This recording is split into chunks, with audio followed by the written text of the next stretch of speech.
Hello everyone, welcome to my YouTube channel. This is the lesson number 16 of differential equation.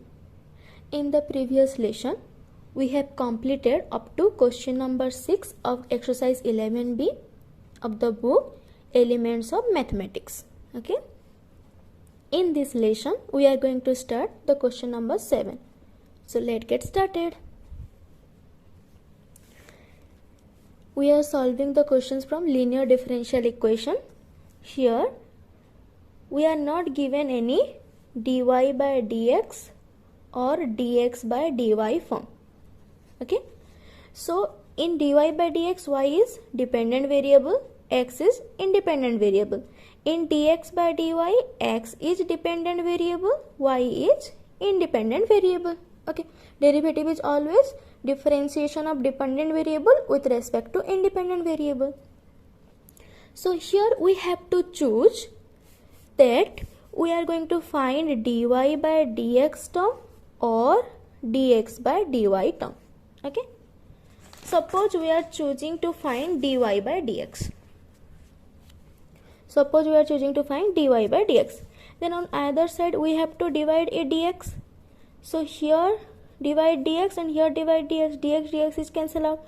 So x tan y dy by dx is equal to sin 2y. Now dy by dx is equal to sin 2y by x plus tan y. And next what? This is not a linear differential equation of the form that we want.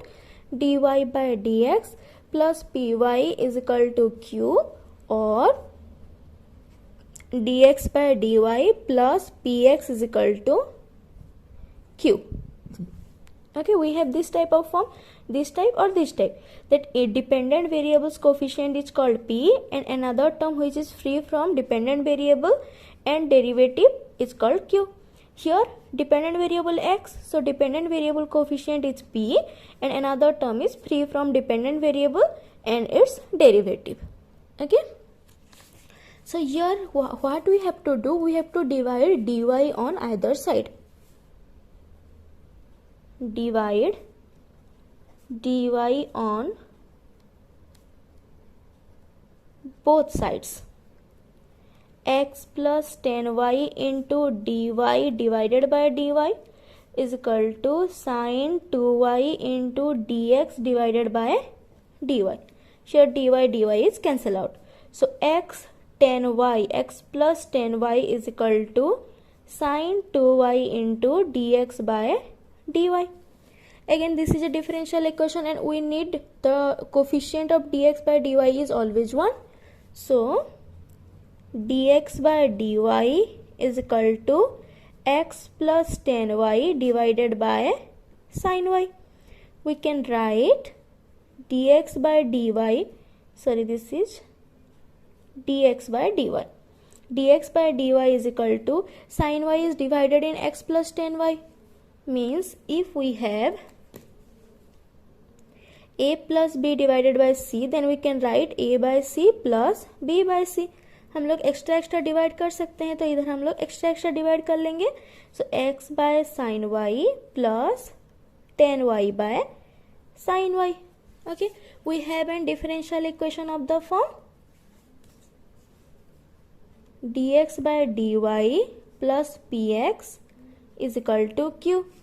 Okay, so here we have to do is dx by dy minus, this term will be in left hand side, x by sin y is equal to tan y by sin 2y. This is sin 2y. Sin 2y. Okay, so dx by dy minus x by sin 2y is equal to tan y by sin 2y. Now this is our required differential equation of linear form. Okay, we know how to solve this type of equation in previous lessons.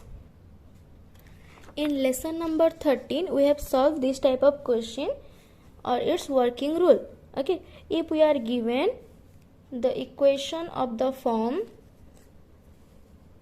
dx by dy plus px is equal to q, where p and q are function of y. Okay, independent variable के functions होंगे p और q, और जो dependent variable है उसकी जो coefficient रहेगी उसको बोलेंगे p, and another term which is free from dependent variable and its derivative is called q. Same चीज है जैसे कि अगर dy by d x plus p y is equal to q होता था तो उसमें इंटीग्रेटिंग फैक्टर निकालते थे e power integration p d x, क्योंकि x वहाँ पे इंडिपेंडेंट वेरिएबल होता था, यहाँ पे इंडिपेंडेंट वेरिएबल कौन है, y है। So integrating factor e power integration p d y होगा। उसके बाद इसका सॉल्यूशन क्या होता था, dependent variable into integrating factor is equal to integration of q into integrating factor into d x होता था। ठीक है, जब ऐसे इक्वेशंस होते थे। तो अब क्या है, dependent variable is x, so x into integrating factor is equal to integration of q into integrating factor into d y. जो इंडिपेंडेंट वेरिएबल है उसी के अकॉर्डिंग इंटीग्रेशन होगा, तो डी वाई प्लस सी, ये हम लोग का सॉल्यूशन होता था। Clear?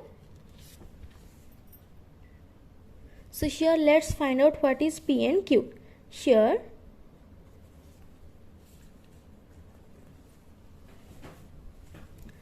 p is equal to -1 by sin 2y and q is equal to 10y by sin 2y.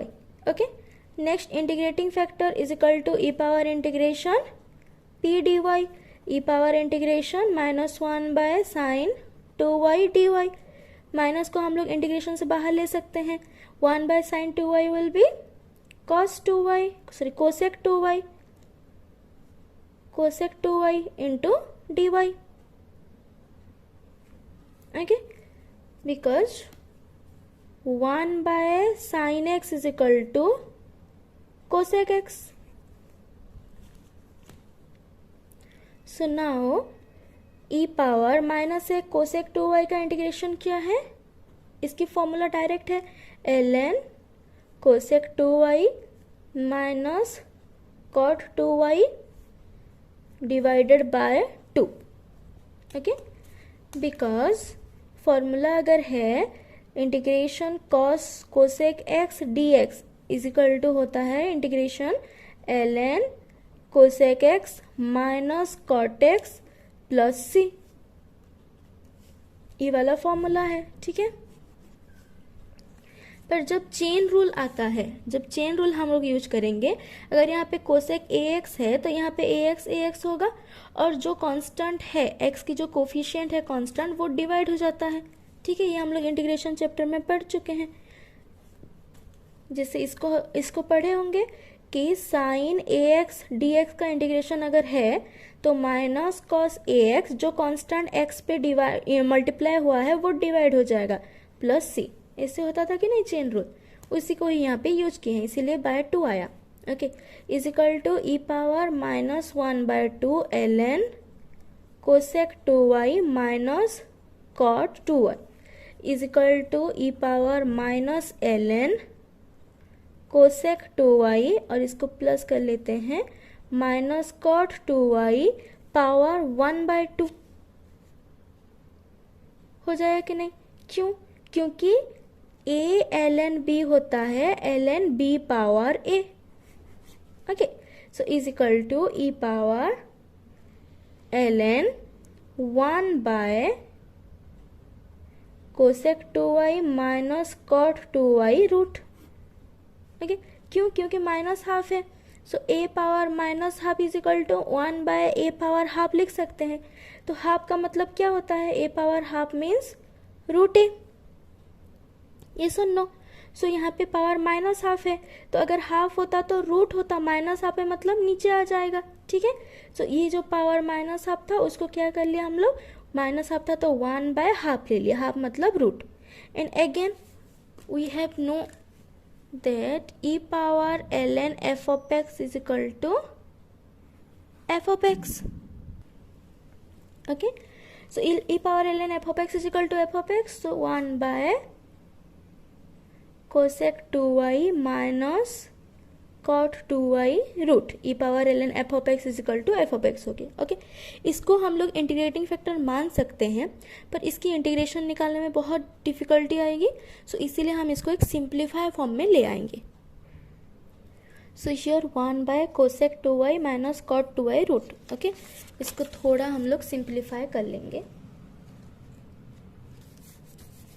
1 by cosec 2y minus cot 2y root is equal to 1 by cosec 2y I can write 1 by sin 2y minus cot 2y will be cos 2y minus sin 2y root is equal to 1 by sin 2y will be in LCM, so ऊपर हो जाएगा 1 minus cos 2y root is equal to, यहाँ पे किस form में है, ये इस फॉर्म में है कि 1 by root a by b. इसको लिख सकते हैं 1 by root a by root b. Root b ऊपर चला जाएगा तो लिख सकते हैं root b by root a. Okay, so here हम लोग लिख लेंगे साइन 2y ऊपर चला गया, सो sine 2y root divided by 1 minus cos 2y root is equal to sin 2y root divided by 1 minus cos 2 is 2 sin square y root. Okay, because we know a formula 1 minus cos 2a is equal to 2 sin square a. 1 plus cos 2a is equal to 2 cos square a. और अगर theta के form में आप लोग याद रखे होंगे तो आप लोग थीटा के फॉर्म में इसको कंसिडर कर सकते हैं. So here sine 2y is, again we know the formula, sine 2y is equal to 2 sine y into cos y.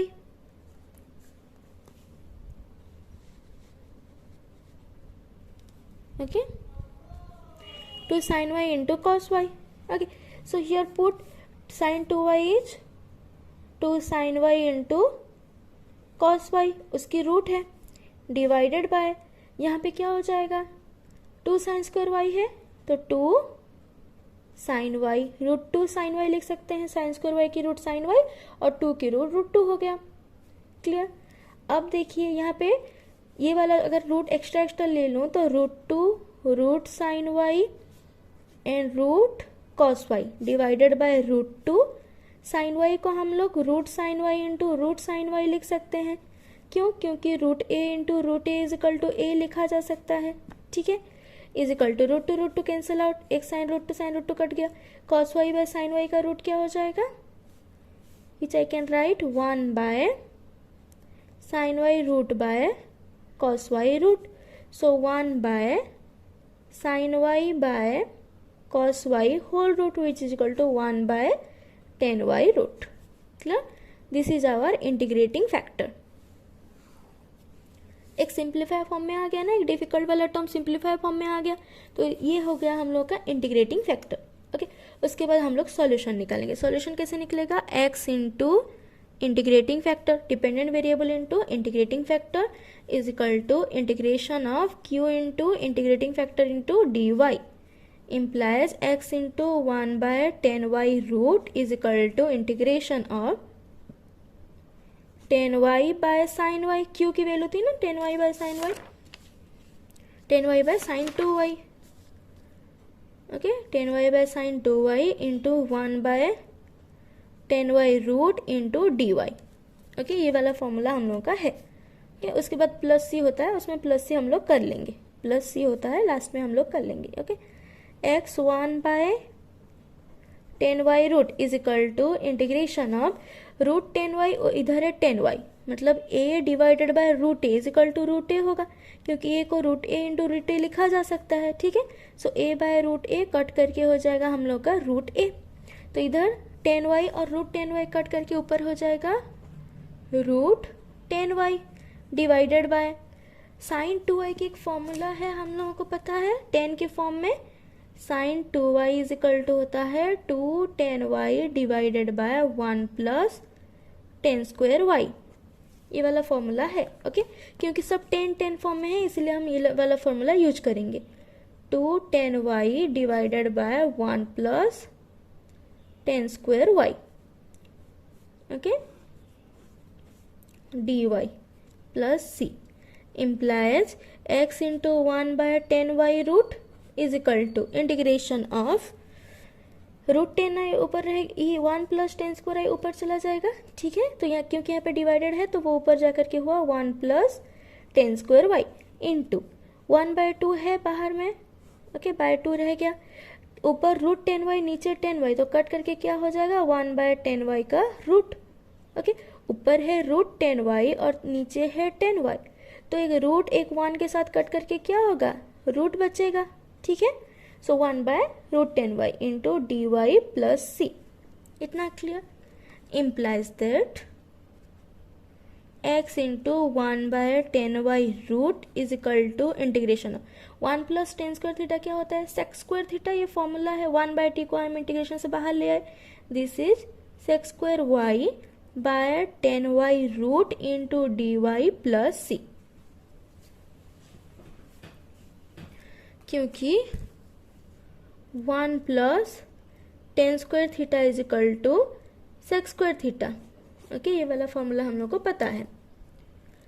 इतना हो गया. उसके बाद हम लोग क्या लेंगे एक सब्स्टिट्यूशन लेंगे, क्योंकि डायरेक्ट तो इसकी इंटीग्रेशन हमको पता है नहीं, तो इंटीग्रेशन के लिए हम लोग क्या लेंगे एक सब्स्टिट्यूशन लेंगे. और सब्स्टिट्यूशन हमको पता है कि किसको जेड लेते हैं जिसकी एक डेरिवेटिव पहले से वहाँ पे मौजूद हो. जैसे कि 10y को जेड लेंगे, उसकी डेरिवेटिव सेक स्क्वायर y है जो कि यहाँ पे मौजूद है, तो हम लोग किसको जेड लेंगे 10y को जेड लेंगे. ठीक है, सो हम लोग क्या कर लेंगे देखिए यहाँ पे सब्स्टिट्यूट कर लेंगे. Let 10y is equal to Z, दोनों तरफ डिफरेंशिएशन ले लेंगे. दिख रहा है sec square Y D Y is equal to D Z. अब हम लोग फैमिलियर हो गए हैं कैसे लेते हैं, इसलिए मैं और डिटेल में नहीं बता रही. ठीक है, दोनों तरफ डेरिवेटिव कर लेंगे. इधर हो जाएगा D Z by D Y, इधर हो जाएगा sec square Y. D Y को इधर मल्टीप्लाई कर लेंगे तो sec square Y D Y is equal to D Z. Okay, implies that x1 by 10y root is equal to 1/2 integration of sec square Y D Y की जगह पे क्या put करेंगे sec square Y D Y की जगह पे हम लोग पुट करेंगे डी जेड. तो यहाँ पे पुट कर लिए डी जेड बाय 10y की जगह पे जेड, तो root Z plus C. x1 by 10y root is equal to half तो कांस्टेंट है. रूट जेड की इंटीग्रेशन क्या होगी integration of 1/√z dz. That means integration of z power minus half dz which is equal to z power minus half plus 1 by minus half plus 1 plus C. Okay, z power minus half plus 1 by minus half plus 1 plus C. implies that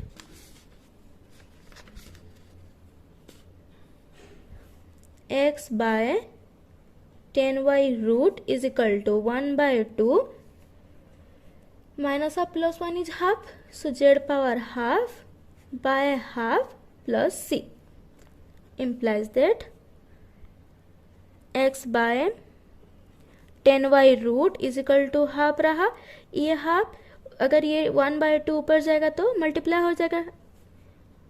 a by b by c है तो is equal to a into C by B लिखते हैं. ये ऊपर जाता है तो पलट जाता है. So we can write 1/2 into 2. Okay, Z power half की जगह पे क्या लिखेंगे बाद में सब्स्टिट्यूट करेंगे. ठीक है, जेड पावर हाफ ही रहने देते हैं plus C. 2 cancel out. implies x by 10y root is equal to Z की जगह पे बैक सब्स्टिट्यूशन करेंगे क्या लिखेंगे 10y. So 10y power 1/2 plus C. This is our solution. Okay, and if you want to find x, then multiply this root 10y in right hand side. So x is equal to, this is power half means 10 root 10y power root है 10y power half means root of 10y. So root of 10y, अगर ये root 10y इधर multiply हो गया, so this is 10y root plus c. Multiply कर लेंगे x is equal to 10y root will be 10y plus c into root 10y. This is our required solution. Okay, next question is 8 number. x plus 2y cube into dy by dx is equal to y. Okay, so again अगर हम लोग सिर्फ y को इधर divide करेंगे और इधर अगर dy बाई डी एक्स रखेंगे और x प्लस 2y क्यूब को इधर डिवाइड करेंगे, suppose dy by dx is equal to y by x plus 2y cube. Again we can't find a linear differential equation of the form that we required. Okay जो जैसे हमको चाहिए वैसे वाला differential equation हम लोग नहीं निकाल पाएंगे लीनियर वाला, तो ये वाला टर्म हमको नहीं करना है, ठीक है। तो हम लोग क्या करेंगे कि y को लेफ्ट साइड में अगर लाएंगे तो ये बन जाएगा x plus 2y cube by Y is equal to, ये वाला राइट हैंड साइड में गया तो dx यहाँ पे डिवाइड हुआ है तो इधर dx मल्टीप्लाई हो जाएगा, dy यहाँ पे मल्टीप्लाई है तो इधर dy डिवाइड हो जाएगा। Okay see dy by D x is equal to Y है, सपोज y अगर इधर लाएंगे तो dy by Y is equal to dx left side में गया तो मल्टीप्लाई हो गया, इधर डिनोमिनेटर है तो राइट साइड में क्या होगा, न्यूमिनेटर हो जाएगा।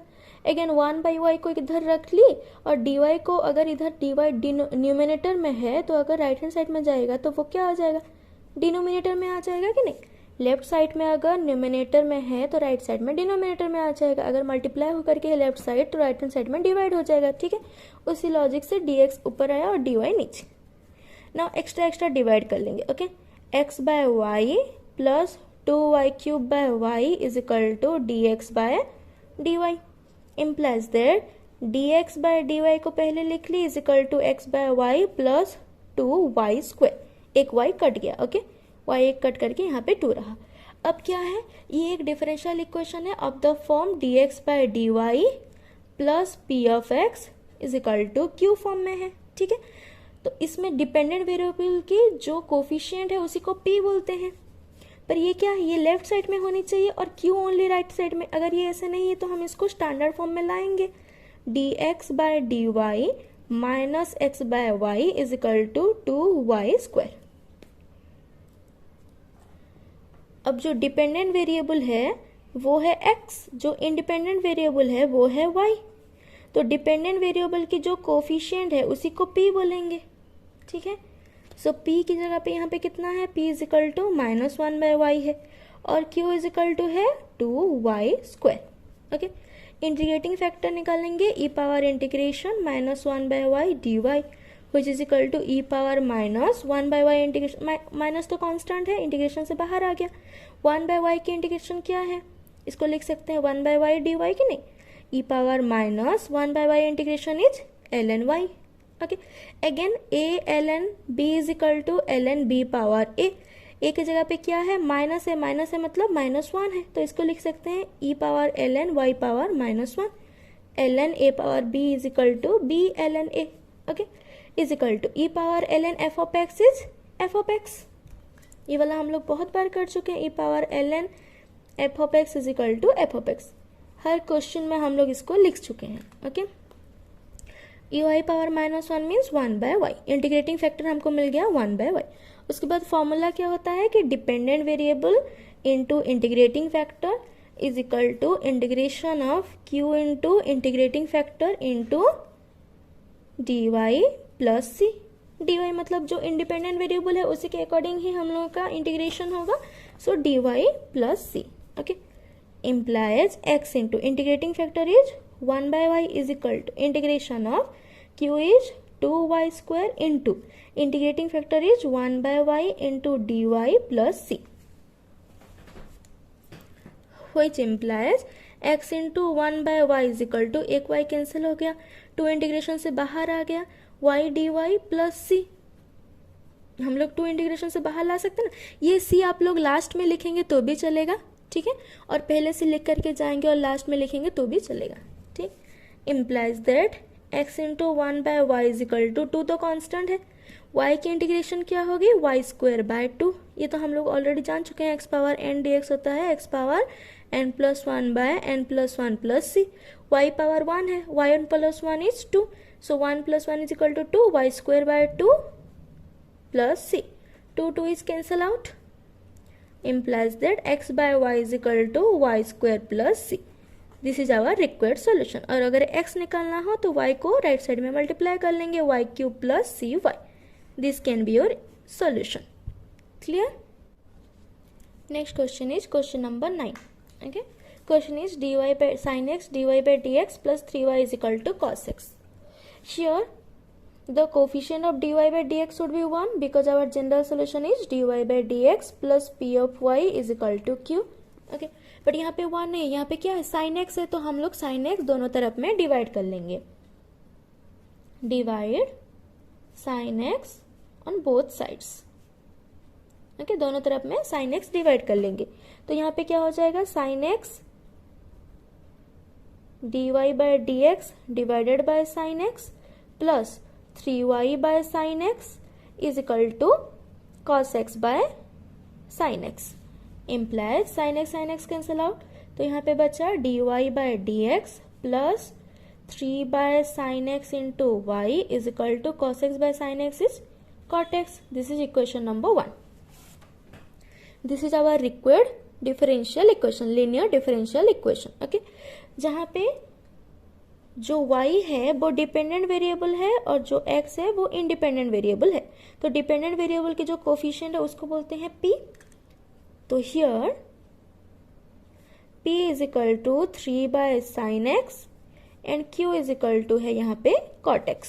पहले निकालेंगे क्या, integrating factor e power integration p dx से e power integration 3 by sine X dx से is equal to E power 3 तो कांस्टेंट बाहर आ गया.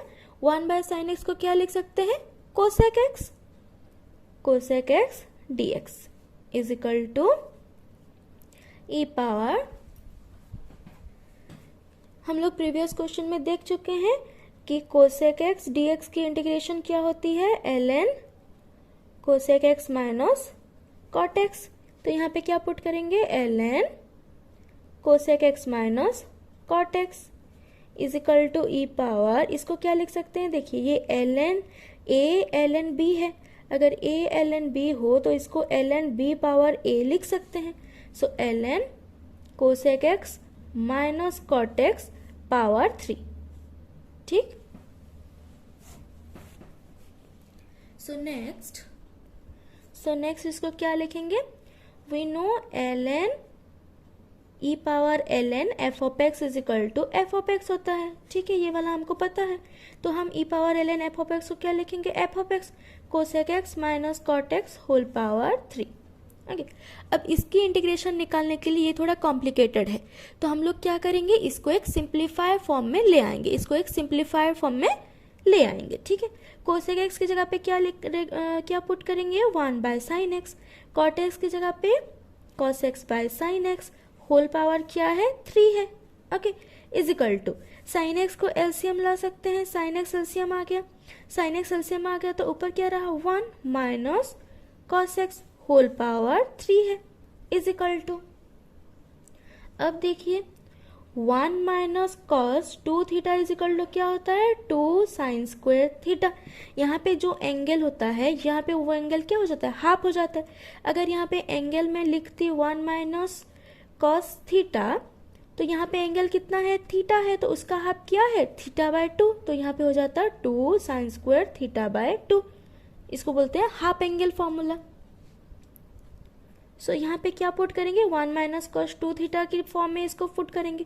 क्या है, 1 माइनस कॉस एक्स, तो इसकी हाफ एंगल क्या होगी, 2 साइन स्क्वायर एक्स बाय 2. जो एंगल यहाँ पे है वो एंगल क्या हो जाएगा, हाफ हो जाएगा, divided by again sine 2x की फॉर्मूला क्या है, 2 sine x into cos x. यहाँ पे जो एंगल होता है वो एंगल की हाफ एंगल यहाँ पे रहती है. ठीक, तो अगर मैं फॉर्मूला में लिख रही हूँ कि ये साइन एक्स है तो इसको अगर 2x के फॉर्म में लिखना है तो 2 sine X by 2 cos X by 2 ऐसे लिख सकते हैं इसको हाफ एंगल फॉर्मूला में. यहाँ पे जितनी एंगल है उसकी हाफ एंगल यहाँ पे आ जाएगी. ठीक है, तो साइन एक्स को लिख सकते हैं 2 sine X by 2 cos x by 2 whole power 3. 2 is cancel out, 1 sin is cancel out. Sin x by 2 cos x by 2 is 10 x by 2 की whole power 3. ओके, इसको क्या लिख सकते हैं, 10 क्यूब x by 2 भी लिख सकते हैं. अब ये हम लोग का इंटीग्रेटिंग फैक्टर निकल आया. ठीक, नेक्स्ट हमको इंटीग्रेटिंग फैक्टर मिल गया. सो नाउ सॉल्यूशन निकालेंगे. नाउ solution is सॉल्यूशन क्या होता है लीनियर डिफरेंशियल इक्वेशन की, dependent variable into integrating factor is equal to integration of q into integrating factor into dx plus c। Okay, इसको हम ऐसे लिख सकते हैं, ठीक है। तो अब यहाँ पे हम लोग को क्या निकल के आया था, इंटीग्रेटिंग फैक्टर क्या था 10³ x/2, यहाँ पे पुट कर लेते हैं y इंटू 10x/2 की होल क्यूब, इस फॉर्म में भी लिख सकते हैं। और q की वैल्यू क्या थी, q की वैल्यू थी cot x, तो उसको भी पुट कर लेते हैं, integration of cot x into 10x/2 whole cube plus ये c लास्ट में लिखेंगे तो भी चलेगा, ठीक है, मैं अभी से लिख रही हूँ, लास्ट में लिखने से भी चलेगा। इम्प्लाइज दैट y, इसको लिख सकते हैं 10³ x/2 is equal to integration of 10x/2 whole cube divided by 10x dx plus c। हर एक टर्म 10 में ही है ना, इसीलिए cot x को हम लोग क्या लिख सकते हैं, cot x is equal to 1/10x। Okay, so next implies y 10³ x/2 is equal to integration of 10³ x/2 divided by, अब देखो यहाँ पे x/2 है, मतलब हर जगह पे एंगल हाफ हुआ है, तो यहाँ पे जो 10x है इसको भी हम लोग क्या लिख सकते हैं, एक हाफ एंगल फॉर्मूला के फॉर्म में लिख सकते हैं, ठीक है। अब हाफ एंगल फॉर्मूला की 10 क्या होती है, देखो 10 2x को क्या लिख सकते हैं, 2 10x divided by 1 minus 10²x, यहाँ पे जो एंगल है वो एंगल यहाँ पे हाफ हो जा रहा है, ठीक है। तो अगर 10x दिया है तो इसको क्या लिखेंगे, 2 10x/2, जो एंगल यहाँ पे है वो एंगल यहाँ पे हाफ हो जाएगा, डिवाइडेड बाय 1 माइनस 10²x/2। मतलब देखो 2 के मल्टीप्लाई में जो टर्म है यहाँ पे वही टर्म है, तो इसको भी हम लोग क्या लिख सकते हैं, एक और तरीके से 2 इंटू x/2 लिख सकते हैं कि नहीं, 2 कट जाएगा तो वही 10x आएगा, तो 2 के मल्टीप्लाई में जो है वो यहाँ पे फॉर्म में है, ठीक है। ऐसे भी याद कर सकते हैं, किसी भी फॉर्म में इसको याद कर सकते हैं, ठीक है। तो ये हो गया 2 10x/2 divided by 1 minus 10²x/2 dx plus c, ठीक। अब यहाँ पे ये डिवाइड में है तो ऊपर जाकर के क्या हो जाएगा, मल्टीप्लाई हो जाएगा, 10³ x/2 इज इक्वल टू, यहाँ पे लिख सकते हैं 10³ x/2 इंटू 1 माइनस 10²x/2। अगर a/b/c है तो इसको लिख सकते हैं a इंटू c/b, जो डिवाइड में हो वो ऊपर जाकर के मल्टीप्लाई हो जाता है, ठीक है। तो मल्टीप्लाई कर ली, डिवाइडेड बाय 2 10x/2 है इंटू dx प्लस c, ठीक। Implies that y 10³ x/2 is equal to, यहाँ पे एक 10x/2 और यहाँ पे एक 3 है, तो कट करके यहाँ पे 2 हो जाएगा, 1/2 तो कांस्टेंट, इंटीग्रेशन से बाहर आ गया, integration 10²x/2 into 1 minus 10²x/2 into dx plus c। Implies that, इसको डायरेक्ट कैसे निकालेंगे, पहले एक मल्टीप्लाई कर लेंगे, is equal to 1/2 integration of 10²x/2 minus 10²x/2 into 10²x/2 is 10⁴x/2 into dx plus c।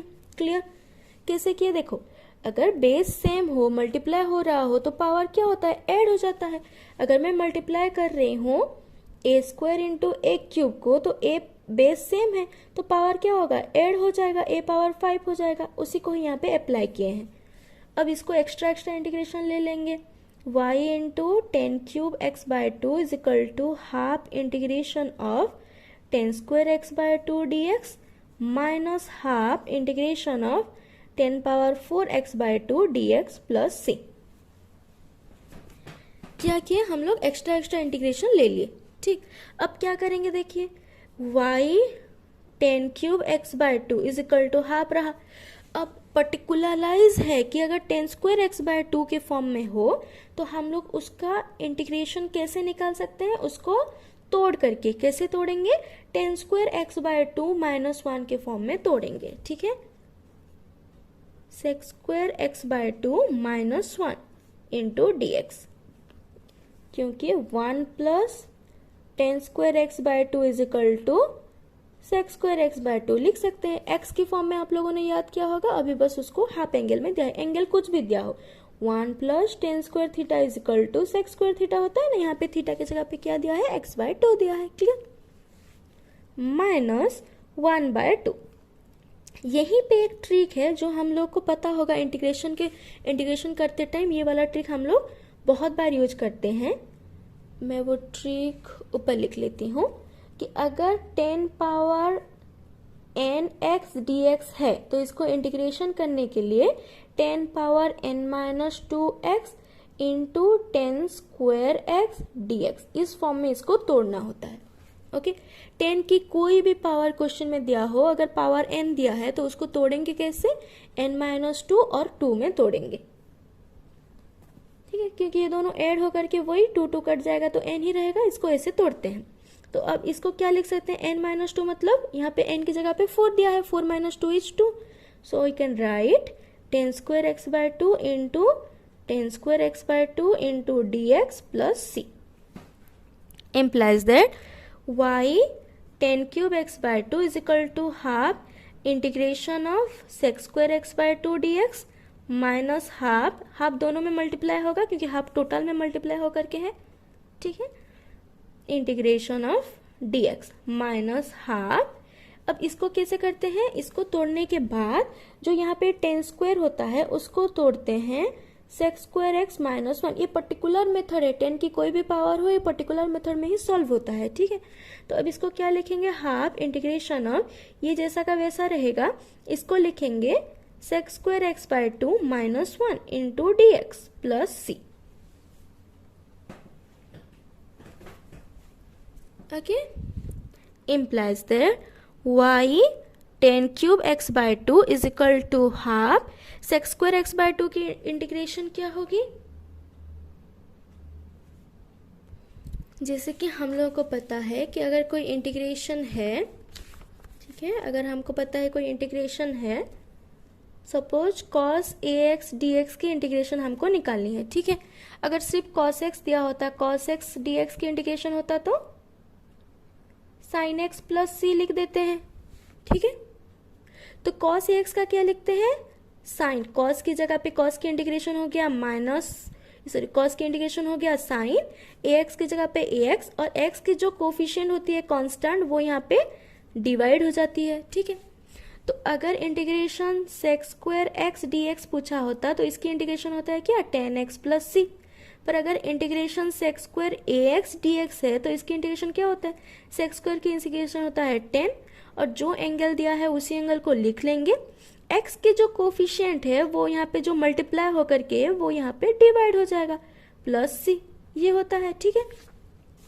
तो वो यहाँ पे अप्लाई करेंगे, सेक्स स्क्वायर एक्स बाय 2 है मतलब a की जगह पे कितना है कांस्टेंट, 1 बाय 2 है, सेक्स स्क्वायर की इंटीग्रेशन क्या होगी 10, जो एंगल है उसी को लिख लेंगे, x की जो कांस्टेंट मल्टीप्लाई में है वो कितना है, हाफ है, तो हाफ यहाँ पे डिवाइड हो गया, माइनस 1 बाय 2 dx की इंटीग्रेशन हो गया x माइनस 1 बाय 2, अब इसको मल्टीप्लाई कर लेंगे दोनों में, ठीक है। So 10 square integration of 10 square x by 2 into sec square x by 2 minus 10 square x by 2 into dx plus c, okay, implies that y 10 cube x by 2 is equal to half cut गया, यहाँ पे भी half multiply, यहाँ पे half divide है, half cut गया, तो रहा कितना 10x by 2 minus half x minus half, इसको एक्स्ट्रा इंटीग्रेशन ले लेते हैं, integration of 10 square x by 2 into sec square x by 2 minus dx minus integration of 10 square x by 2 into dx plus c, ठीक है। इतना जो term था उसमें इंटीग्रेशन, जो एक इंटीग्रेशन था उसको हम इस टर्म को एक्स्ट्रा इंटीग्रेशन और इस टर्म को एक्स्ट्रा इंटीग्रेशन ले लिए, ओके।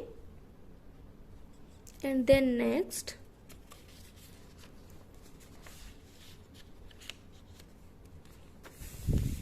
ठीक है, इसको क्या लिखेंगे फिर, implies that y 10 cube x by 2 is equal to 10x by 2 हमको मिल चुका है, माइनस एक्स बाय 2 भी मिल चुका है, माइनस हाफ, अब इसको हमको इंटीग्रेशन करना है, ठीक है। तो इसको हम लोग कैसे इंटीग्रेट कर सकते हैं, किसी की एक डेरिवेटिव यहाँ पे है क्या, अगर मैं 10x/2 को z लूंगी तो उसकी डेरिवेटिव है यहाँ पे sec² करके, ठीक है। तो हम लोग इसको एक सब्स्टिट्यूशन मेथड में सॉल्व करेंगे। कैसे करेंगे देखिए, let 10x/2 is equal to z लिख सकते हैं। 10x/2 का हम लोग z ले लिए। अगर 10x/2 z है तो इसकी डेरिवेटिव दोनों तरफ में पहले डेरिवेटिव कर लेंगे, तो दोनों तरफ में डेरिवेटिव क्या हो जाएगा, sec²x/2, फिर 1/2 की derivative 1/2 is equal to dz/dx। Chain rule apply हो गया कि नहीं, कि चेन रूल क्या कहता है कि अगर मैं साइन ax dx को डेरिवेटिव कर रही हूं तो साइन की डेरिवेटिव होता है cos, तो cos ax हो गया, फिर ax का डेरिवेटिव होगा a। ये चेन रूल है, हम लोग ऑलरेडी आप लोगों को पता है चेन रूल, ठीक है। अब implies that sec²x/2 dx is equal to, हम इसको लिख सकते हैं 2dz। 2 इधर आकर के ये जो हाफ यहाँ पे मल्टीप्लाई हुआ था कांस्टेंट, ये एक्स्ट्रा टर्म था, ये हाफ मल्टीप्लाई हुआ था, इसको हम लोग राइट हैंड साइड में ले आए तो 1/2 इधर 2 मल्टीप्लाई हो गया, ठीक है। तो अब हम लोग ये जो sec²x/2 dx है उसकी जगह पे क्या पुट कर सकते हैं, 2dz, और 10 की जगह पे क्या पुट करेंगे, z। तो ये हो गया हम लोगों का z² into 2dz, okay, minus integration of जो 10²x/2 है फिक्स है, अगर 10²x/2 है तो उसको हम लोग तोड़ेंगे sec²x/2 माइनस 1 इंटू dx में प्लस c, ओके, इतना क्लियर, ठीक है। एकदम वही एक ही टाइप का है कि अगर 10² हो तो उसको sec²x/2 माइनस 1 में ही तोड़ेंगे, 10 पावर n दिया हो तो 10 पावर n माइनस 2 इंटू 10² में तोड़ेंगे। अब नेक्स्ट देखिए, इसको हम लोग क्या लिख सकते हैं, implies that y 10³ x/2 is equal to 10x/2 minus x/2 minus half, ठीक है। अब ये इंटीग्रेशन है, z² की इंटीग्रेशन क्या होगी, 2 तो कांस्टेंट है, इंटीग्रेशन से बाहर आ गया, z² की इंटीग्रेशन है z³/3 माइनस sec²x/2 की इंटीग्रेशन क्या है, इससे पहले भी हम लोग एक क्वेश्चन कर चुके हैं ना, यहाँ पे sec²x/2 की इंटीग्रेशन लिए थे, sec² की हो जाता है 10, जो एंगल है वही एंगल रहा, और x के साथ जो कांस्टेंट मल्टीप्लाई में होगा उसको डिवाइड कर लेंगे। तो यहाँ पे भी सेम है, sec²x/2 की होगा, sec² की हो जाएगा 10, जो एंगल है उसको लिख लिए, जो कांस्टेंट x की जगह पे मल्टीप्लाई हुआ है उसको डिवाइड कर लेंगे, ठीक है। अब माइनस 1 की इंटीग्रेशन क्या होगी, x प्लस c, ओके। इसको हम लोग यहाँ पे एक्स्ट्रा इंटीग्रेशन कर लिए हैं, इतनी इसकी इंटीग्रेशन है ये वाला, ओके, और इसकी इंटीग्रेशन है ये वाला। अब implies that y 10³ x/2 is equal to 10x/2 minus x/2, ठीक है, 2 कट गया, ठीक है, minus z³/3 minus minus plus 10x/2 by 1/2 minus minus plus minus is minus x/2, ठीक है। ये 1/2 हर एक टर्म में मल्टीप्लाई हुआ है, ये सच पा रहे हैं कि नहीं, 1/2 इस टर्म में भी मल्टीप्लाई है और इस टर्म में भी मल्टीप्लाई है और इस टर्म में भी मल्टीप्लाई हुआ है, ठीक है, प्लस c,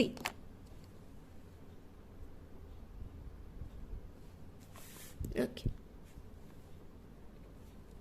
इतना क्लियर। ये जो 1/2 टर्म है ये हर एक टर्म में मल्टीप्लाई हुआ है, ये जो 1/2 है ये इस टर्म में भी मल्टीप्लाई हुआ है, इस टर्म में भी मल्टीप्लाई हुआ है और इस टर्म में भी मल्टीप्लाई हुआ है, क्योंकि ब्रैकेट के बाहर है 1/2, ठीक है।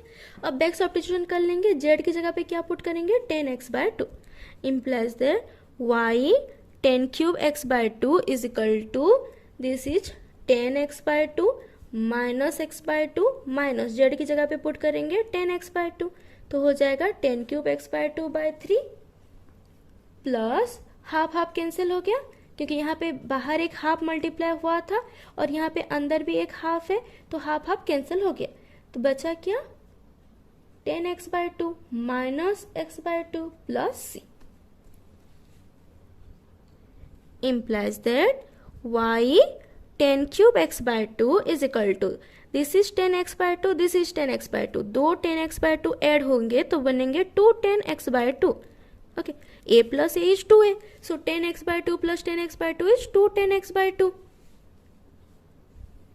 अब देखिए ये वाला term minus x/2 minus x/2 minus x/2 minus x/2 is equal to 2 LCM गया तो माइनस x माइनस 2x/2, 2 कट गया, माइनस x हो गया, हाफ प्लस हाफ, हाफ और हाफ ऐड होकर के 1 होते हैं कि नहीं, तो ये हो जाएगा minus x minus 10³ x/2 by 3 plus c.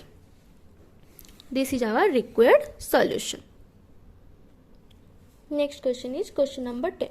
x plus y plus 1 into dy by dx is equal to 1. Okay? अगर इधर हम लोग x plus y plus 1 को राइट हैंड साइड में लाएंगे तो 1 bye x plus y plus 1 हो जाएगा. अगर इसको राइट हैंड साइड में लाए 1 bye x plus y plus 1 हो जाएगा. ठीक है, तो इसको हम लोग अलग अलग नहीं कर सकते हैं पी क्यू निकालने के लिए. ठीक, तो हम लोग क्या करेंगे, इसको यही रहने देंगे और जो dx by dy by dx है उसको राइट हैंड साइड में ले जाएंगे.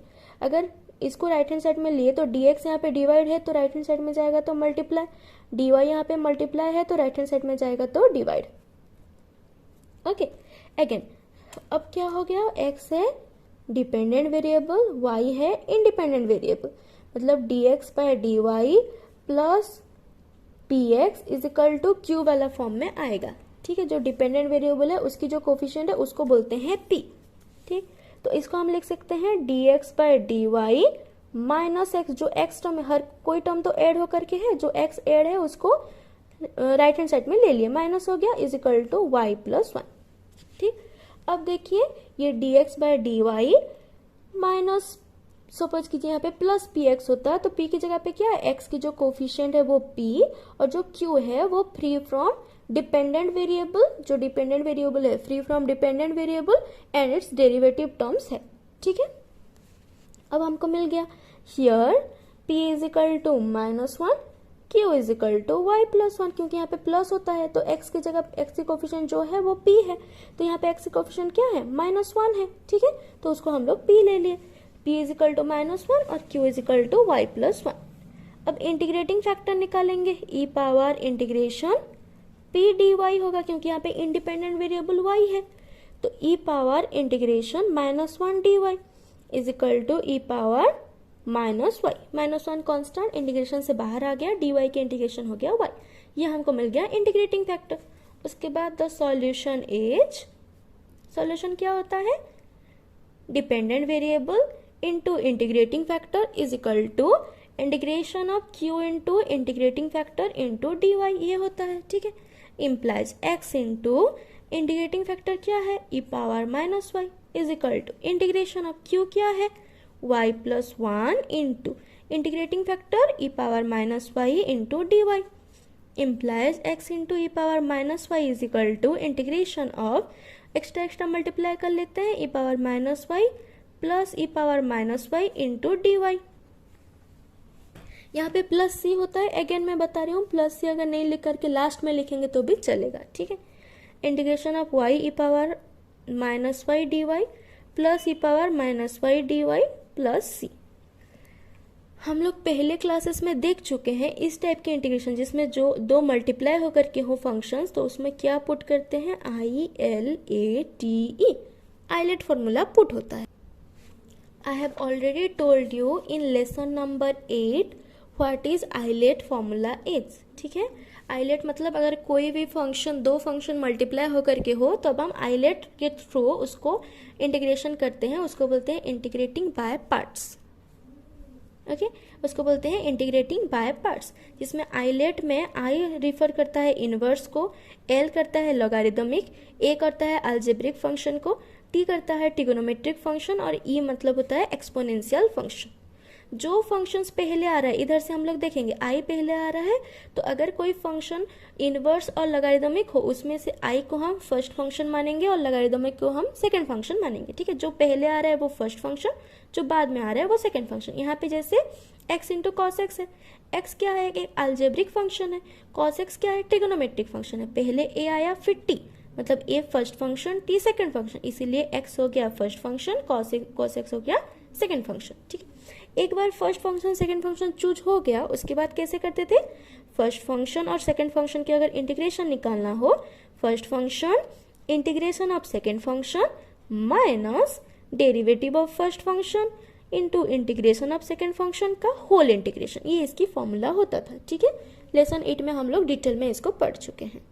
तो यहाँ पे क्या है, y है e पावर माइनस वाई है, y है अलजेब्रिक और e पावर माइनस वाई है एक्सपोनेंशियल, तो किसको फर्स्ट फंक्शन लेंगे, अलजेब्रिक को। So this is first function, this is second function. ठीक है, अगर एक बार फर्स्ट फंक्शन सेकंड फंक्शन हो गया, u फर्स्ट फंक्शन सपोज और v है सेकंड फंक्शन, तो u into v d x की इंटीग्रेशन अगर है तो इसको इंटीग्रेशन कैसे करते हैं, first function into integration of second function minus derivative of first function into integration of second function का होल इंटीग्रेशन ले लिए। ठीक है, first function integration of second, first function integration of second minus derivative of first function into integration of second function का whole integration ले लेते हैं। ठीक है, तो यहाँ पे कैसे करेंगे, first function integration of second function minus derivative of first function into integration of second function का ले लिए हम लोग होल इंटीग्रेशन। ओके, प्लस इसकी भी इंटीग्रेशन एक्स्ट्रा थी, plus e power minus y की इंटीग्रेशन है, e power minus y by minus one plus c. ठीक, इसको और बोलने की जरूरत नहीं है क्योंकि ऑलरेडी आप लोगों को पता है ई पावर ए एक्स डी एक्स इंटीग्रेशन होता है, तो ई पावर ए एक्स बाय ए प्लस सी जो मल्टीप्लाई होकर के हो कोफिशिएंट वो डिवाइड हो जाएगा। y into e power minus y की integration e power minus y by minus one minus d y derivative of y is one, e power minus y की integration e power minus y minus one into d y plus e power minus y by minus one plus c. y अब ये minus one multiply होकर के minus e power minus y लिख सकते हैं। अब minus minus क्या हो जाएगा, प्लस, तो माइनस माइनस हो गया plus, e power minus y की integration e power minus y by minus one plus minus हो गया माइनस, क्योंकि ये तो सिर्फ इंटीग्रेशन टर्म है। ओके, ये हो गया minus e power minus y plus c, which implies we can write x e power minus y is equal to, this is minus y e power minus y plus minus minus minus e power minus y again minus e power minus y plus c। so, इसको क्या लिखा जा सकता है, इसको लिख सकते हैं minus y e power minus y minus two ई power minus y minus e power minus y, दो ई पावर माइनस वाई को ऐड करेंगे तो क्या आएगा, two E power minus y plus C. Okay, clear, implies that x e power minus y is equal to, अगर हम लोग minus e power minus y को कॉमन ले लेंगे तो यहाँ पे बचेगा y plus two plus c. This is our required solution. अगर आप लोगों को और सिंप्लीफाई करना है तो ई पावर माइनस वाई को राइट हैंड साइड में ले जा करके डिवाइड कर सकते हैं। ठीक है, और इतना पे भी अगर सोल्यूशन छोड़ देंगे तो चलेगा। ये हो गया हम लोग का रिक्वायर्ड सोल्यूशन। क्लियर।